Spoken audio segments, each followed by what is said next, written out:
Hey guys, it's me, Sharina P. And ngayon, this is my first time to do this. Yun nga, still part of this month na mga vlogs ko. Sabi ko nga, sa previous vlog ko is mga first time gagawin ko. So, for this vlog,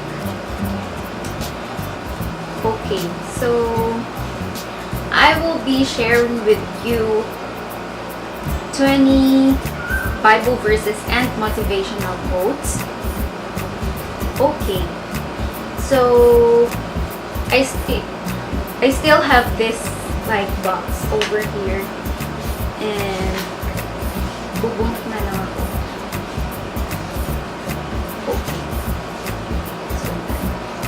Okay, so number 1 is Isaiah 41 verse 10. I will try my best to explain with you. Okay, this is my point of view. And so, yun nga, basta ha, in my point of view, I will explain it to you guys. Okay, so Isaiah 41 verse 10. Okay. Isaiah 41 verse 10. So this is the verse. So do not fear, for I am with you. Do not be dismayed, for I am your God. I will strengthen you and help you. I will uphold you with my righteous right hand. So, sabi ni Lord, do not fear. Especially pag may problems tayo, parang, napapansin niyo rin ba, like, pag we're looking for solutions na, ay, kaya ko to, magagawan ko to ng paraan. And then, after exerting all your efforts, doing all the things na, and then, pagod ka na, and then, dun mo lang maiisip na, bakit hindi ako lumapit kay Lord?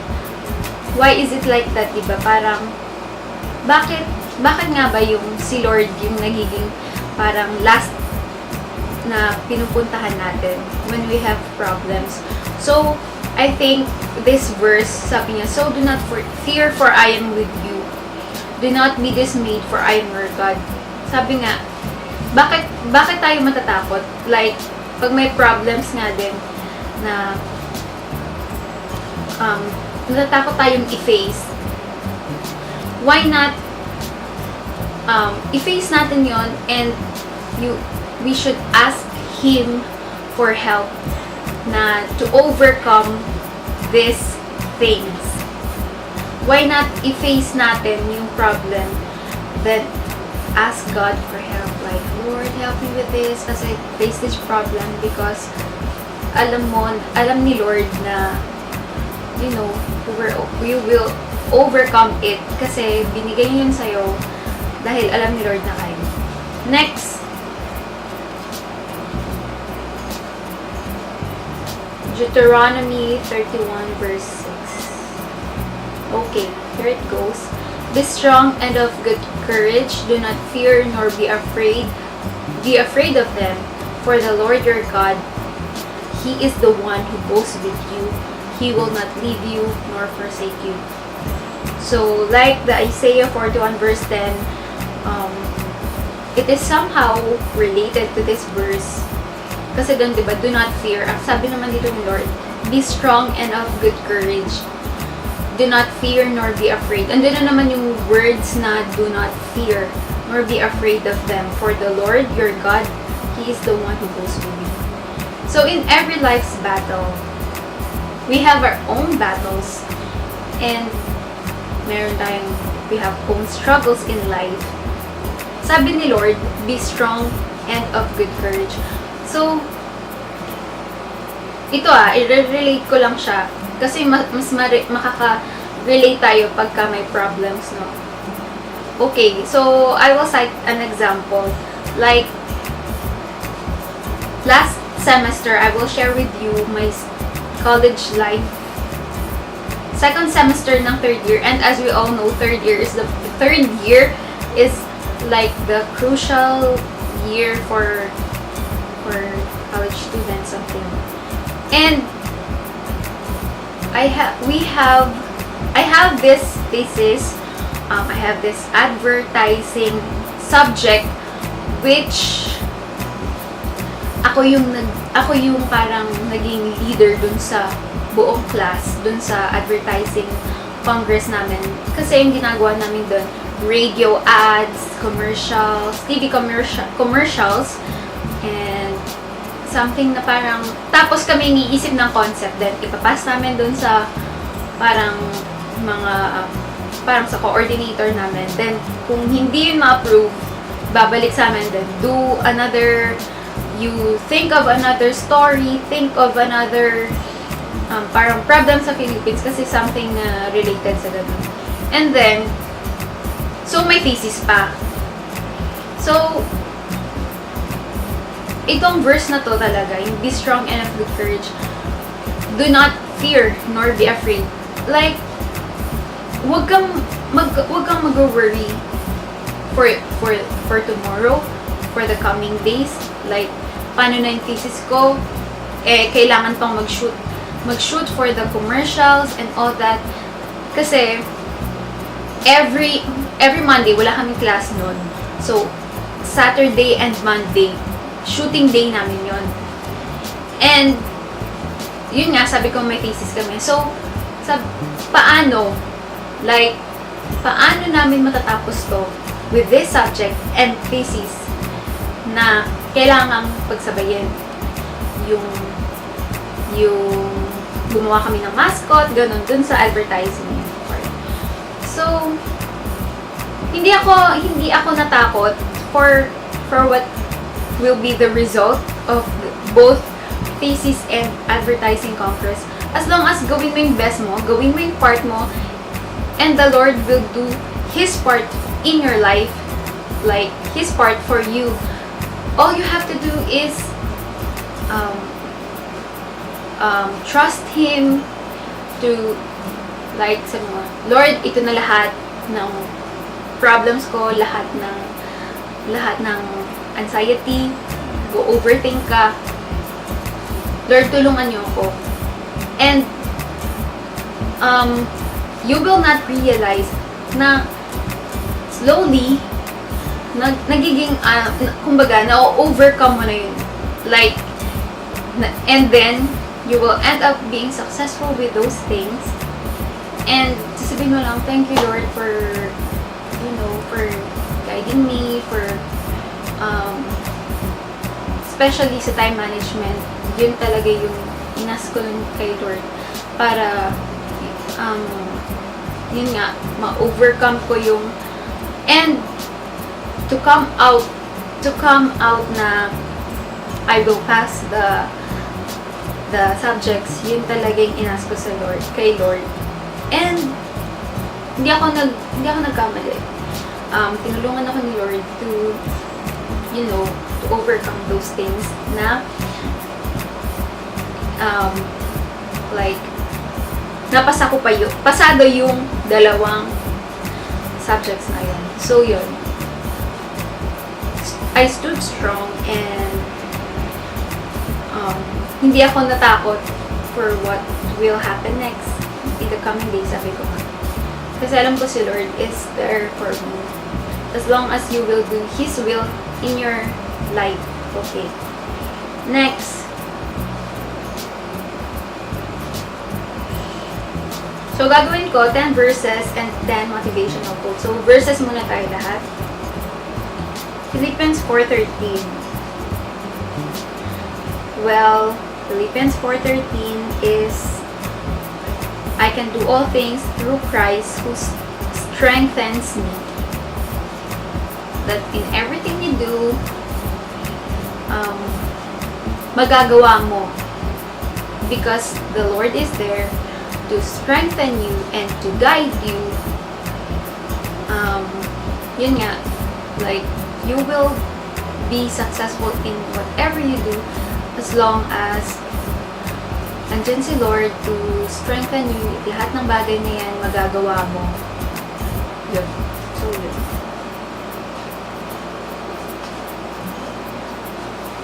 And then, next is in the book of Psalm 55 verse 22. Psalm 55. Okay. Here it goes. Cast your cares on the Lord, and He will sustain you. He will never let the righteous be shaken. Okay, cast your cares on the Lord, and He will sustain you. Feel ko naman, na-explain niya ng verse na to, I think, nakuha niyo na yung meaning niya. Cast your cares on the Lord, and He will sustain you. He will never let the righteous be shaken. Kasi diba, like, in these days, marami tayong anxiety, nag-overthink tayo lagi. Like, when problem pops up, parang, ano nang gagawin ko? Doon na pumapasok yung anxiety, doon na pumapasok yung nag-overthink ka, and then, like, magiging negative na yung parang life mo, the way you live your life. And, well, andyan si Lord to help us out. Sabi niya, He will never let the righteous be shaken. You know the secret to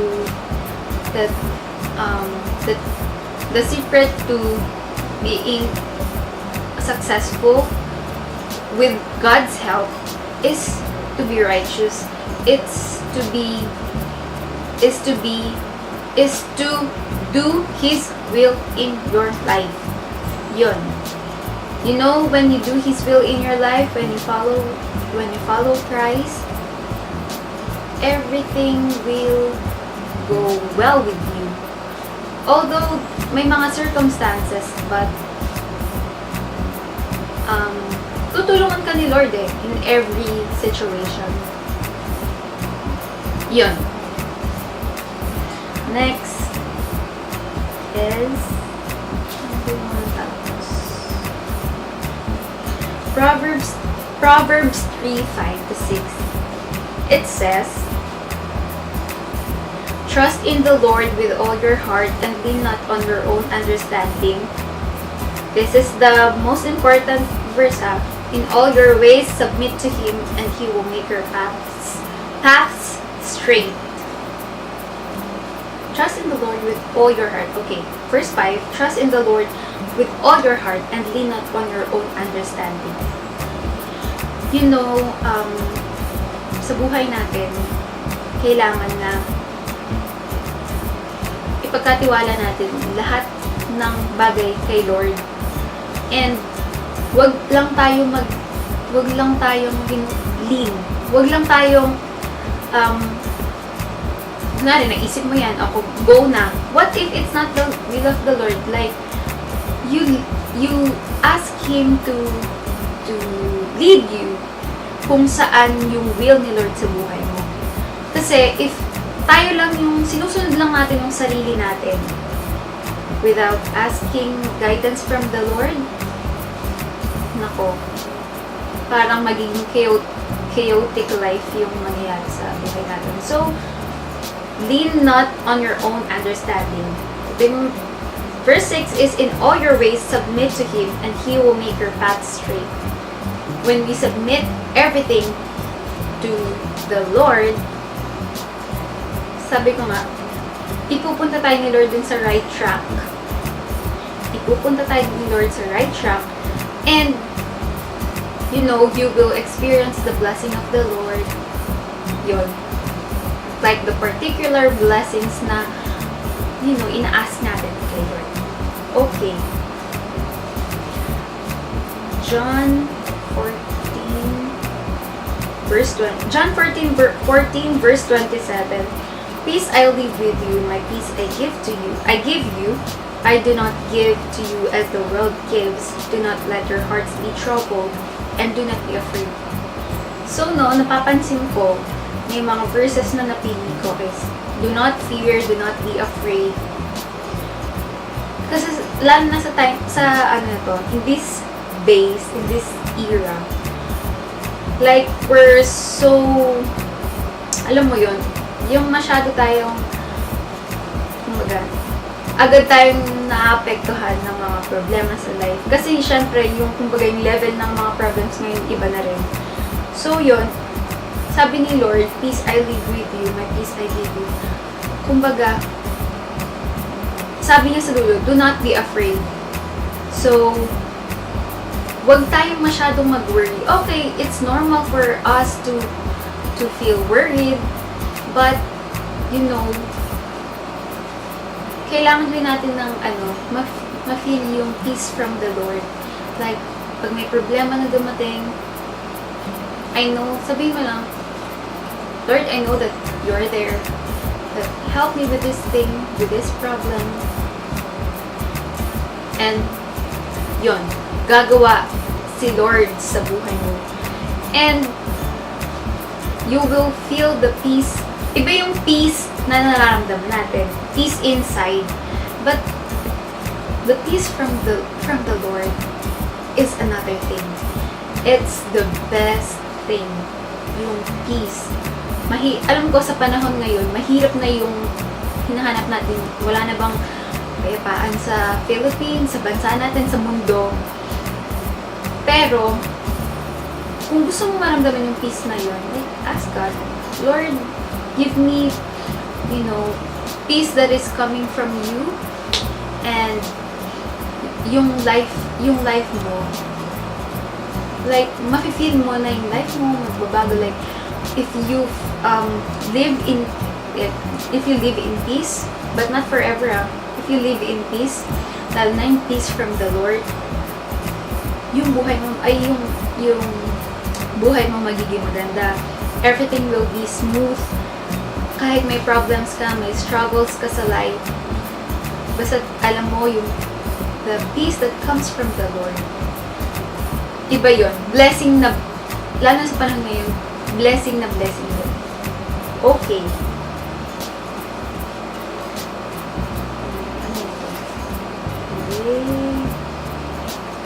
Psalm 31 verse 24.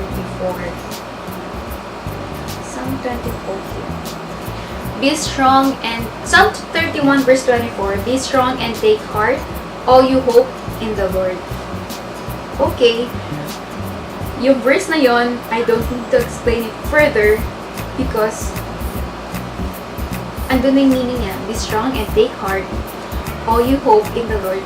Ang sinasabi lang is lahat ng nagtitiwala, lahat ng alam mo yun, like you hope in the Lord is pag-asa kay Lord is sabi, be strong and take heart. So, ibig sabihin naman to, be strong, never be afraid, don't you ever fear, do not fear. So yun yung mga verses. And then, nasabi ko na ba lahat? Oy, meron pa pala. So, dudulo ko yung light verse ko, ha? Okay. So, next is Matthew 7 verse 7. Ask and it shall be given you. Seek and ye shall find. Knock and it shall be opened unto you. You know, yung verse na to is sometimes we all know that God knows our needs, our wants. Pero gusto din ni Lord na you ask him, you ask him for what you're praying for particularly nare yung high grades. Well, you do your part and God will do His part, like that, something like that. Gusto ni Lord yung sasabihin mo, like, kasi diba siya yung Father natin. So, parang parang sa mga tatay natin, gusto nila, though alam nila na kailangan natin, gusto rin nila yung sinasabi natin sa kanila, like, Dad, gusto ko ng ganito, gusto ko ng car charge. Like, Dad, gusto ko ng ganito. Oh, kung meron naman yung father na, yung mga tatay natin, they will provide for us, diba? So, parang si Lord ganun din. Ask and it shall be given you. Kung you ask Him for something, and ang sagot kasi ni Lord is yes, wait, and no. So, pag sinabi niyang yes, go, bigay agad. Wait, like, anak, wait ka lang, I will give it to you in the perfect time. And pag no, God is just redirecting you to something better. To, yon, seek and ye shall find. So, pag hinanap mo daw, makikita mo. Kasi hindi naman bibigay ng Lord na, kunwari, may na-misplace kang gamit, or may kunwari, susi ng car, nilagay mo sa ganito, tapos, gagamitin mo na ulit yung car, so you need the keys. Hindi naman yung kusang lalapit sa'yo kung di mo hahanapin, di ba? So, ganun lang yun. Simple illustration lang yun. Pero, hanapin mo para makita mo. Ganun siya. Knock and it shall be opened unto you. So, if you knock, then someone will open for you, like the Lord. Yun nga, sabi ko, gusto ni Lord, sometimes in life, gusto rin ni Lord na sabihin natin what we need, sometimes what we want, and if it's His will to be, na ma-experience mo yun, or makuha mo yun, and then, yun, makukuha mo siya. Okay. Ito rin, gusto ko tong verse na to. Matthew 5:13 to 16. Sabi niya, you are the salt of the earth, but if the salt loses its saltiness, how can it be made salty again?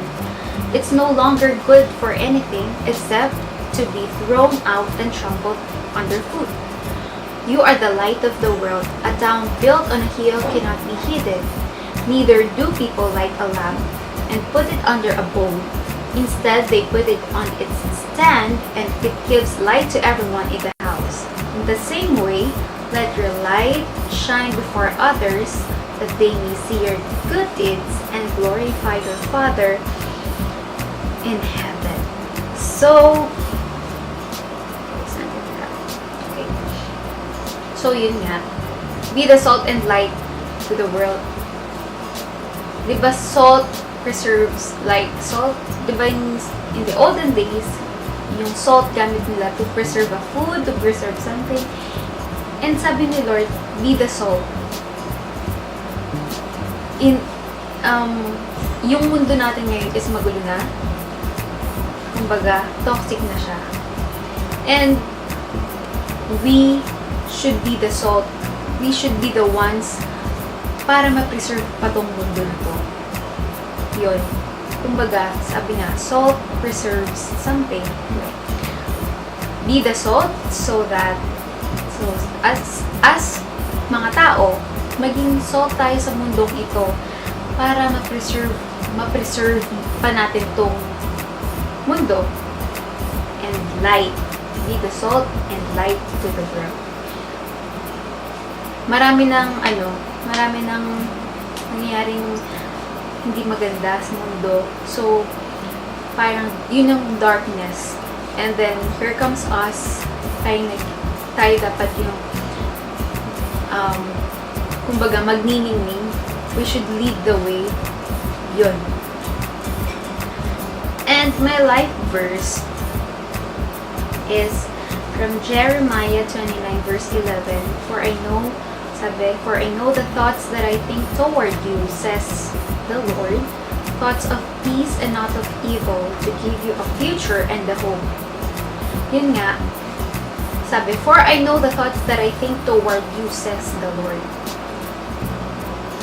Like, alam niya na yung mangyari ahead of us. Tayo nga hindi natin alam what is of the future. But the Lord knows our thoughts, that I think toward yung plan ni Lord sa atin, alam niya na. Alam ni Lord yung mga nasa isip natin, even the things that are like in the back of our minds.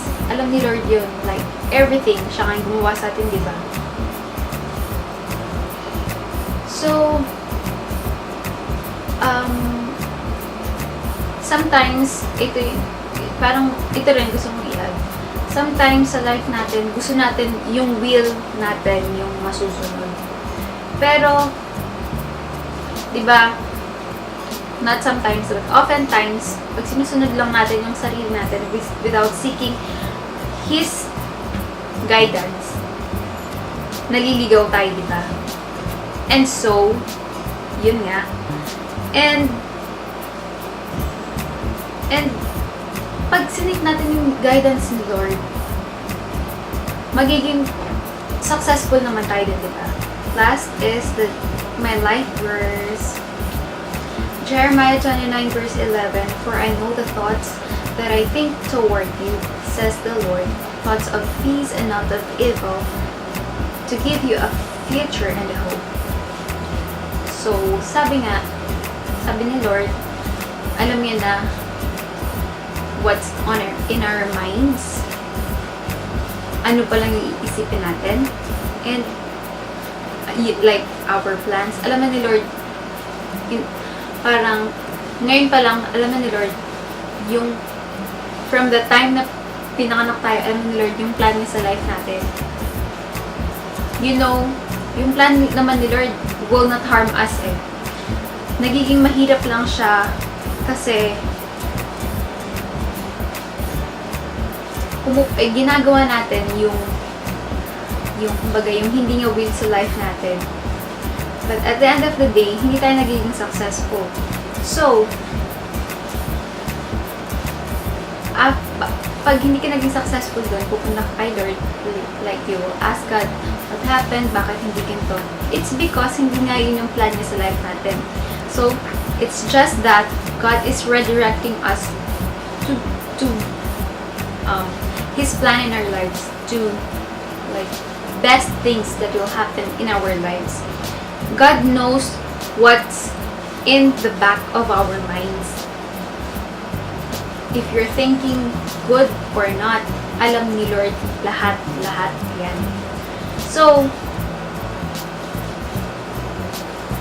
sabi, to give you a future and a hope. So, yung sinasabi na future ni Lord is something that will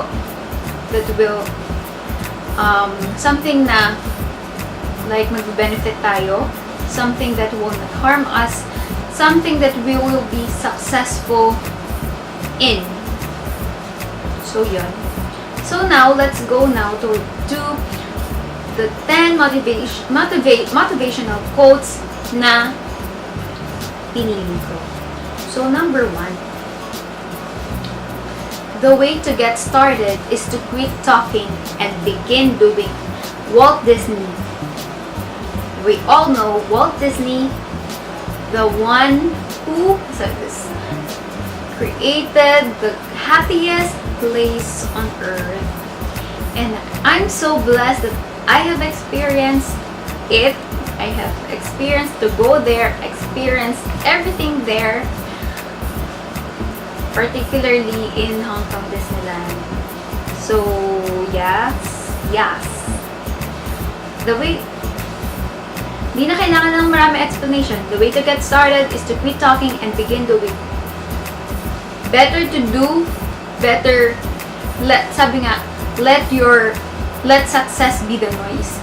Kumbaga, gumawa ka, di ka nagsasalita, and then, pag naging successful ka, then, yun ay magiging noise. Yun na yung magsasalita for you. That will speak something for you.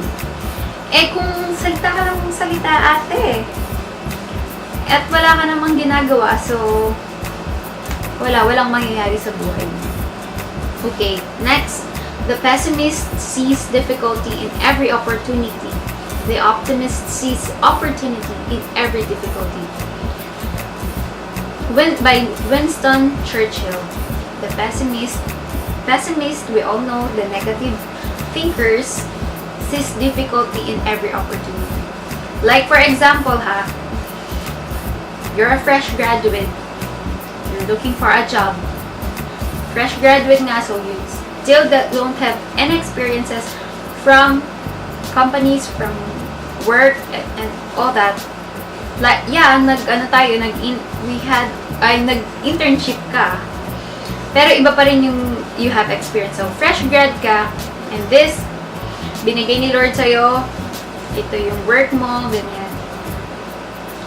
Hindi mo pa natatry, ayaw mo na, kumbaga, binigay na sa'yo, ayaw mong itry kasi, ay, ang hirap niyan. Ang baba naman ng sweldo, ang hirap niyan, pagod katawan, patay katawan, gano'n. So, you're a negative thinker na. Kasi you see the difficulty in every opportunity. Ano na yung opportunity sa'yo? What if mapapromote ka? Ayaw mo ba yun? Siyempre, we should all start from the bottom. Wala naman agad naging successful. Lahat yan naghirap. Lahat ng successful ngayon, naghirap lahat ng yan. So, naging positive thinker lang sila na someday, magiging successful ka din in life.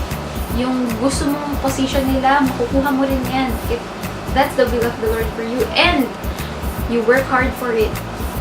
The optimist sees the opportunity in every difficulty.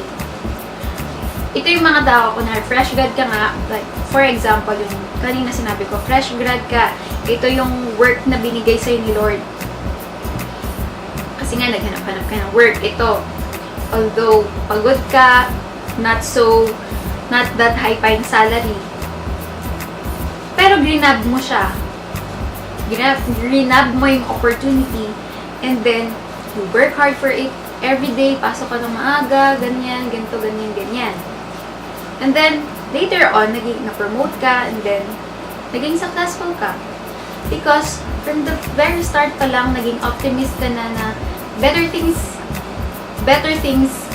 are, like, in store for you in the future. And, you know, if you're a hard worker, madali ka magiging successful. So, yun. Next, you learn more from failure than from success. Don't let it stop you. Failure builds character. Unknown talaga siya. Hindi siya. Unknown talaga siya, guys. You learn more from failures than... Yes, tama. Very true ito. Agree ako dito. Pag minsan or oftentimes, mas tumatak sa atin yung na-learn natin na lessons from our failures than our success. Yung success kasi okay, naging masaya ka, ganyan. Pero yung failures, iba-ibang emotions yan. Iiyak ka, it's either iiyak ka, malungkot, di mo tanggap, di mo na alam yung gagawin mo. Kasi pag success, di ba, common thing na yung happiness, ganyan, okay, yay, ganon. Pero pag failure, iba-iba. So, yung emotions na yun, yung sinabi kong emotions kanina, dun ka matututo na nadapa ka ngayon, bangon. Nadapa ka ngayon, may bukas pa, bangon ka. Mag-start ka ulit. And, sabi nga, di ba, life is like a wheel. Minsan, sometimes you're up, sometimes you're down. And it's normal na nasa baba ka. Pero there will come a time, aangat ka rin, pupunta ka din dun sa taas. May experience mo din lahat ng mga nilulook up mong tao ngayon na bakit sila ganito, ganyan. Work hard. And, yun, makukuha mo yun. Failure builds character. Failure builds character. So, nasa sa'yo yun. Yung character is something na mabibuild talaga kasi pag sabi nga, failure builds character. So, nasa yun, if how would you accept the failure? If you would be, sabi nga kanina, yung isang quote, a pessimist or optimist. Pag naging pessimist ka, okay, bumagsak ka ngayon, bagsak ka na forever. But if tumayo ka, nag-move on ka, nag-work hard ka, nag-struggle ka, magiging okay yung buhay mo, magiging masaya ka din. Lahat yan may experience mo. Yun lang yun, hoy. Char. And then, don't let yesterday take up too much of today. Will Rogers. Don't let yesterday take up too much today. 2 words for that. Move on. Pag kahapon nag-break kayo, may bukas pa ate. Mag-move on ka. Wag kang like, okay lang na mag-move on. It's a process. Yeah, I know, hindi naman ganun kabilis. It's a process. But, nasa sarili mo yan kung if you will help yourself move on with life, maging masaya. If you will choose to be happy, then you will be happy. Kahit broken ka sa loob. Because, if you will choose to be happy, na kahit nasa process of moving on ka, alam mo parang magiging mas mabilis sa'yo. Like, maging positive ka lang sa life. Kakayanan mo din yan. Kahit nag-break kayo ng jowa mo kahapon, don't dwell too much on the problem. Don't dwell too much on your brokenness. But, don't let yesterday take up too much of today. Ngayon, tapos na. Kumbaga, nandito ka na sa present. May mga problems ka kahapon. Huwag ka nang magpa-apekto. Go na. Move on na. Matatapos din yan at magiging masaya ka din. Next, we generate fears while we sit. We overcome them by action. Dr. Henry Ling. We generate fears while we sit. We overcome them by action. Yung kanina, di ba meron na yung like action and speaking. Pag nakaupo ka lang dyan, okay, ganito yan ha. Pag nakaupo ka lang dyan, wala kang ginagawa, you're an idle, wala, alam mo yun, ayaw mo maghanap ng trabaho, ayaw mo ng something, ayaw mo gumalaw, dyan ka lang, wala kang ginagawa, mag-isip-isip ka, kasi, you know, pag idle yung tao, maraming pumapasok sa isip niyan. Diyan nagsastart yung commonly, diyan nagsastart yung depression, diyan nagsastart yung negative things. You will think negative things sa mga tao sa paligid mo na busy with their own lives, busy with their work, busy with their families and all that. Ikaw magiging nega ka. Maraming pumapasok sa isip talaga pag walang ginagawa. Ikaw mag-isa. Tapos ikaw lang mag-isa, ganun.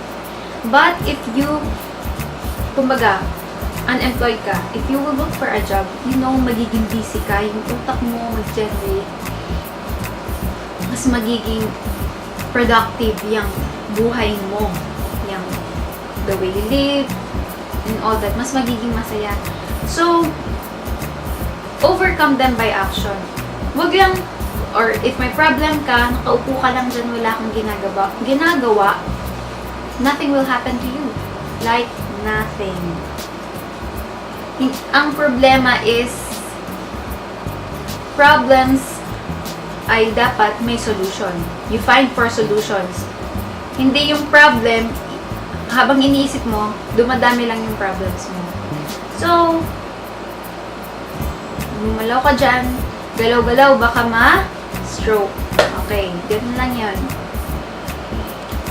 Next, you are never too old to set another goal or to dream a new dream. C.S. Lewis.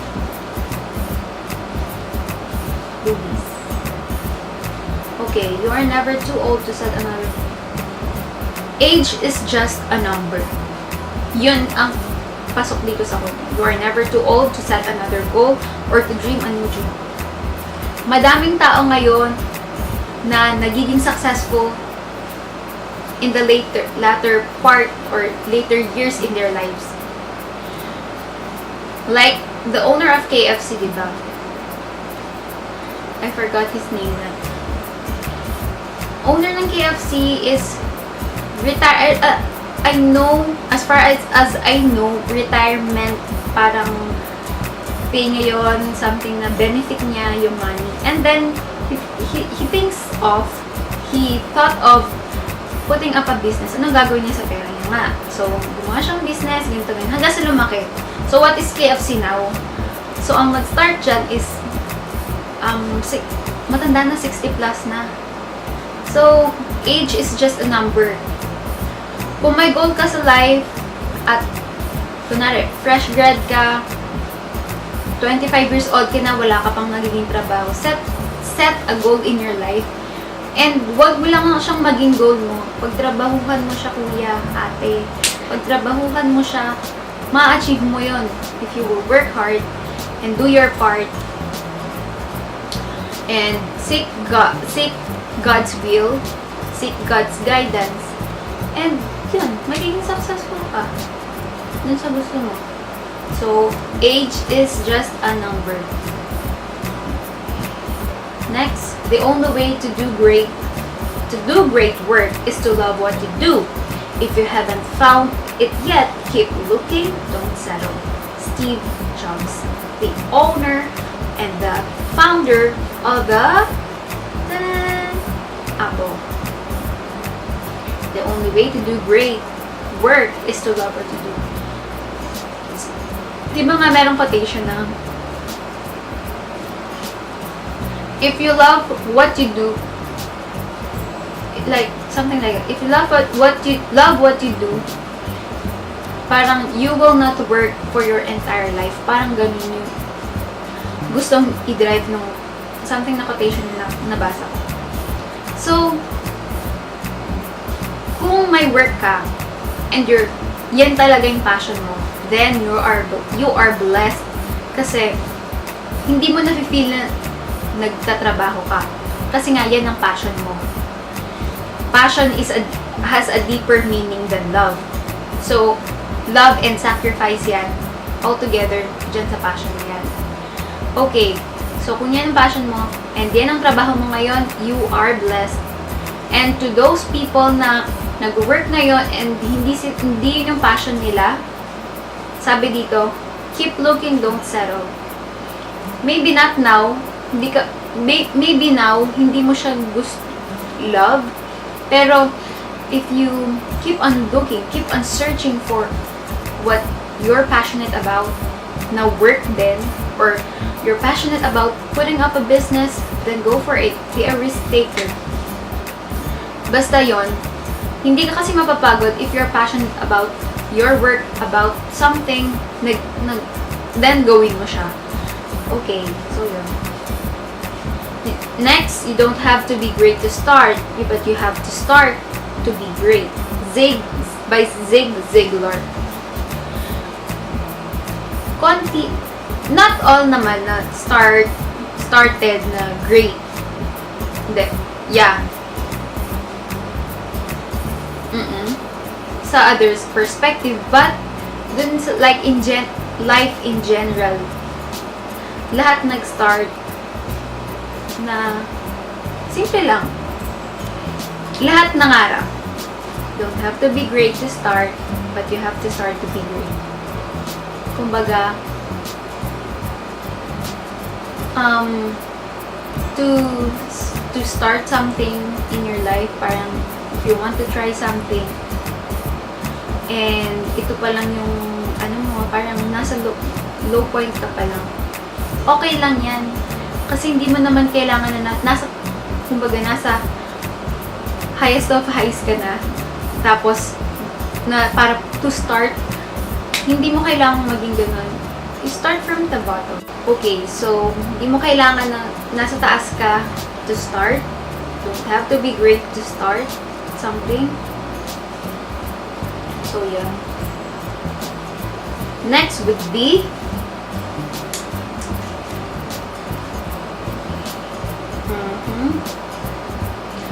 okay.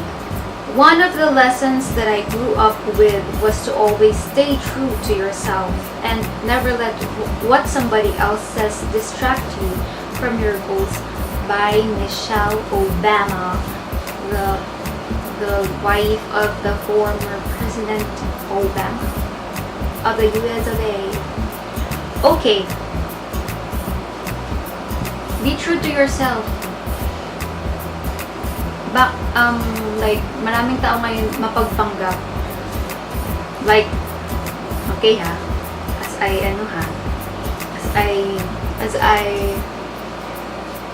what do you call this? Observe sa mga social media, like, okay, pag nag-post, ganito, ganyan. But in reality, yung mga pinampopost niya pala ngayon is inutang. You don't have to, like, make utang just to post something, just to impress others. Be true to yourself. Okay, if you're you're achieving a goal naman, like, you want to put up a business. Okay, syempre may research ka muna doon and dapat may puhunan ka, may capital ka. Be a risk taker. Like, in business, lahat naging risk taker dyan. Lahat na naging successful ngayon, naging risk taker yan. Never let what somebody else says distract you from your goals. Kung people around you are being pessimist of what you will do, of what you want to do that you're passionate about, huwag kang magpa-distract. Kasi hindi ka magiging successful sa goal mo if in the first place pa lang nagpapa-distract ka na. So, stay true to yourself. Don't let anyone distract you from doing something that you love, doing something that you're passionate about, doing something that you think you'll be successful someday. Successful in someday. Okay. Down to the last motivation. Okay. Here it goes. To see what is right and not do it is a lack of courage. Again, to see what is right and not do it is a lack of courage, by Confucius. Okay, so ganito yan, may gusto kong gawin, and yun nga, gusto mong gawin, pero natatakot ka. Hey you, huwag kang matakot gawin, maging risk taker ka. Kasi, yun nga, okay, so yun nga, huwag kang matatakot, huwag kang mag-lack of courage, but you should have the courage to start,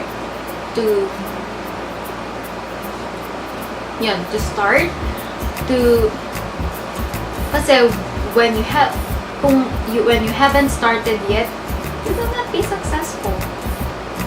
So start, work hard, and be successful. Okay na yun. Pag ginawa mo yan, start, work hard, and you will be successful. Okay, that ends my vlog for today.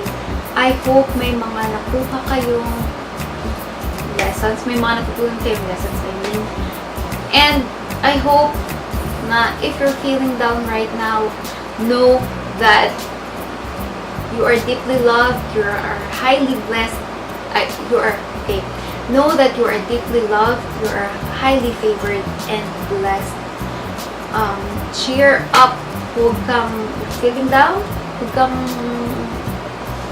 huwag kang magpa-apekto sa mga negative things, sa mga naiisip mo.